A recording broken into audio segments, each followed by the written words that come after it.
Hi there. My name's Tommy Yionoulis, and I am the host of the brand new podcast, Empire Builders, Scaling Success One Location at a Time.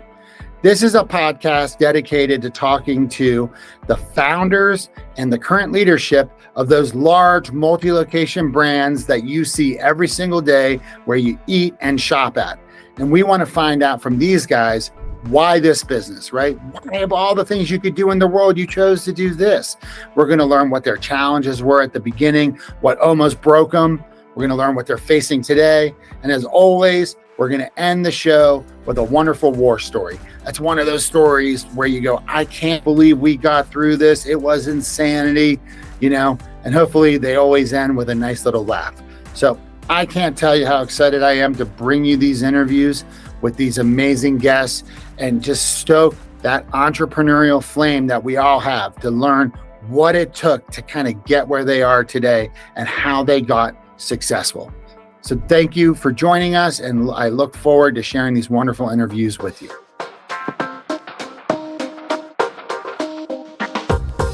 Hey there, everybody, and welcome to another episode of Empire Builders, the show dedicated to entrepreneurs and to people that are running small entrepreneurial businesses. I have another guest for us today. Please welcome to the show, Ricky Morgin. Ricky, how you doing, sir?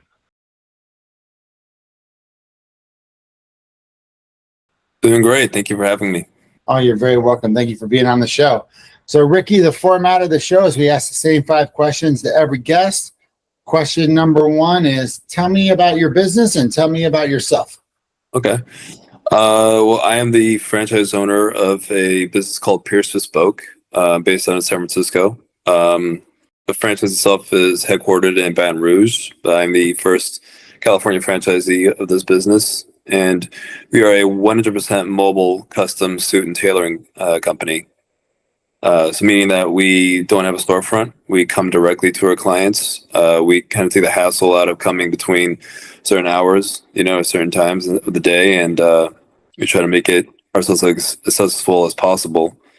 And we're also, our strength, I would say, is that we can customize anything with our suits, right? So we can do custom liners. I have a client who is a huge fan because he's an alumni of Stanford University, and so I made a custom liner, Stanford, all over the inside of his jacket, and it's stuff like that we can create. And we do 2-piece, 3-piece, tuxedos, sport coats, dress shirts, and slacks.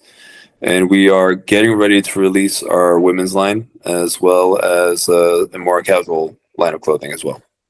So the idea is you would come to my house, you would take my measurements, the suit would come custom made for me, or are you bringing suits off the rack? I try one on, you tailor it up. How does it work? Yeah, you're pretty on the money there. So come to your place, take your measurements, take about 16 to 25 measurements, depending on what you're looking for. And I have a bunch of swatch books. I carry several different kinds of fabrics, buttons, linings that we can go through. I do have some try-on suits. I normally don't bring them with me unless it's at a big event or fair. We can pick out the type of fabric, whatever color you like, the kind of buttons. Then we can customize everything else on our online platform that we use. So you can customize the type of lapel you have, or what kind of, the type of buttons you want, whether it's functional or imitation, and a whole bunch of other stuff. Oh, cool. Okay, so how did you get into this? Why, of all the things in the world to do, why did you do this? Definitely wanted to do something where I was in control of my time. So before this, I worked at a law firm. I was an assistant and paralegal. And I originally wanted to be a lawyer, but the lifestyle wasn't for me. And so with this, it kind of dug into something I'm into. I like suits. I like dressing up, and I enjoy the feeling that I get from wearing a suit. And it's something that, I also, it's something I take pride in because it's something I saw my dad do every day when I was a kid, growing up in the East Coast. And my dad would get up early to take the train into New York City. And, I wanted to be like that. And as I was going through this, I realized the reason why I like that is because I didn't care about the job. You know, I Yeah, didn't care about the job that my dad was doing. I just liked the look. sure. So, That's really cool. yeah. So, um, what are some of the challenges that you've had getting started? Oh, where to start? I mean, yeah, my business is less than a year old, so I'm still very, very fresh in this industry. The biggest challenge I would say is just getting the word out. It's one of those things where the company as a whole is brand new. My franchise is brand new, so we don't necessarily have clients coming out to us. We're still aggressive in building our client base, and that's also kind of the fun part, though. It's a very fun challenge. Making connections and meeting new people and trying to grow the business. Interesting, interesting. So, okay, so when you were starting out, that was kind of just getting the word out. Is that still kind of what you're dealing with today too? Yeah, yeah. How do you do it? Like, is it through referrals or? So referrals definitely help. Word of mouth is to me the best tool of marketing. Social media is another great one. But yeah, I understand that I got to have a presence online, and so I try my best to do that. And luckily, I have a team behind me who can also handle that. Nice. And yeah, as the business grows, then there'll be other forms of marketing that I would love to get into, but those are the top two. And then just like getting out there, going to networking events, meeting people, Sure. wearing my suit often is, I'm my best marketing tool when I'm a walking billboard, essentially. So Yeah, that's really interesting. Yeah. So, like, if you were like at a restaurant and you saw a guy and he was like in a suit but it didn't look good, would you go up and give him your card? I might, yeah, yeah. I don't want to, put a Yeah, guy down for his fashion choices, but if I see someone who I think I could help out, I'll definitely go introduce myself. And then just let them know what the business is about and what I can do. sure, sure, totally. So, tell me about owning your own business. How have you liked that? I like it a lot. It wasn't necessarily a dream of mine growing up. It definitely didn't see myself taking this path, but now that I'm here, I don't think I'd have it any other way. Honestly, it's something where I feel much more control of my destiny, myself, and decisions I make have a lot more weight to them, and I take a lot of pride in that. Cool. So, with your franchise, are you just a single unit op? Would you be like the equivalent of like a single unit op? Are you going to try to get some other guys underneath you to buy franchises as well, like an area director or something model? The sole owner, and I do hope to, I guess, expand my own reach within the brand, and that's a ways away probably. But right now, I just hired 3 new clothiers, so I have 2 or 3 that are going to go out there and kill it out in the sales, and yeah, so that's where I'm at right now. Oh, so you have employees that are out there also hustling, trying to sell suits as well under your store, essentially. Well, I just recently hired these 3. I have one who just finished training, one who's going through training right now, and then another who's about to start. Sure. Is this a 100% commission only position, or is it like do you have to pay them a salary? It's commission only, yeah. But I offer them a 50% profit split, and and anytime there's a cost from one of our clients, I end up splitting with them on that Cool. too.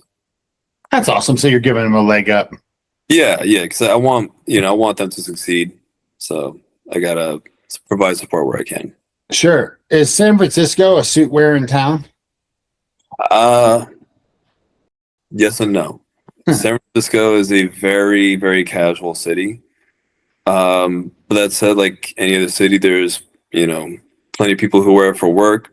There's a lot of people who are getting married or who attend weddings, and that's another area that we thrive in is wedding suits and wedding tuxedos. And then there's events and galas and things like that where people are gonna need a suit. And Sure. the truth is everyone's gonna need at least one. You know. Absolutely. So. Okay, man. So it's war story time. Tell me a war story, something that you can't believe you dealt with, how you got through it, something crazy. If you got one, I'd love to hear it. Okay. April 28th, there's a wedding fair out in Santa Clara at Levi's Stadium where the 49ers play. And it is the biggest wedding fair that the company is hosting. And so I got to be, I got to operate one of the booths there. Nice. Morning of, I woke up pretty ill. Not great. And on top of that is like my birthday's the 30th. The 20th was a Sunday, so I was supposed to celebrate my birthday afterwards. So, I do my best. I get to live about maybe a little over an hour away from Santa Clara. So just grabbing my 2 mannequins, my clothing rack, try-on suits, all the stuff I need, throw it into my car, drive over there, and then spend about a good 8 hours, around these people, feeling sick, but doing my best to take people through the process and measure them and just, sell it to them as best I can while wearing the suit. And, it's a lot of work, a lot of sweating because there's a lot of movement around. Yeah. And then after that, drove all the way back home. I'm not sure if I dropped my stuff. I might have went straight to the restaurant to meet up with family for my birthday dinner. And that was my entire day. I made it through though. I got a lot of bleeds out of it. And I think I slept for the next day. That's funny. Yeah. That's a good one. Well, Ricky, thank you for being on the show today. Thank you so much for sharing your journey with us. Would you like to put out your website so people can find you? Sure. So you can find us at www.pearcebespoke.com. You can find us on Instagram, on Facebook, and on TikTok at Pearce Bespoke. I also have my own Pearce Bespoke SF. So either one is fine. That's the best place to reach me is through that. Oh, cool, man. And thank you guys for listening. And remember, we'll have more episodes soon. Take care, everybody.